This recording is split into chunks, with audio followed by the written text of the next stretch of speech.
ஏ மற்றும் பி இருவரும் ஒரு வேலையை 12 நாட்களில் செய்து முடிப்பர். பி மற்றும் சி அதே வேலையை 15 நாட்களில் செய்து முடிப்பர்.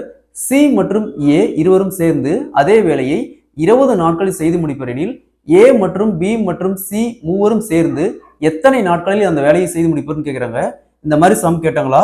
இப்போ ஏவும் பியும் சேர்ந்து 12 நாட்கள் அந்த வேலையை முடிப்பாங்க. பியும் சியும் சேர்ந்து அதே வேலையை 15 நாள்ல செஞ்சு முடிப்பாங்க. சியும் மற்றும் ஏவும் சேர்ந்து 20 நாள்ல செஞ்சு முடிப்பாங்க. அப்போ 3 பேர் சேர்ந்து ஒர்க் பண்ணா எத்தனை நாள் அந்த ஒர்க்கை செஞ்சு முடிப்பாங்கன்னு கேட்குறாங்க. இந்த மாதிரி சம் கேட்டாங்களா?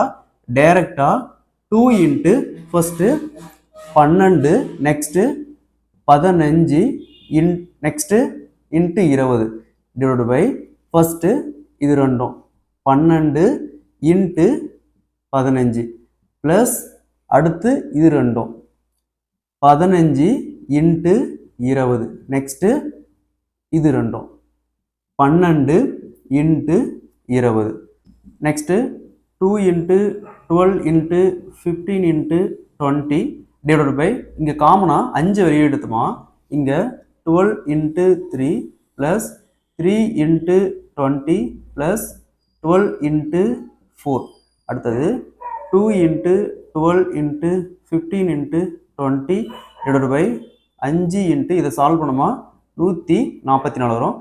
12 வித் 144 கேன்சல் பண்ணால் 12 டைம்ஸ் 12 4ஆல் கேன்சல் பண்ணால் 3 டைம்ஸ் இங்கே 5 டைம்ஸ் இந்த 5க்கு இந்த 5 கேன்சல் ஆயிரும்.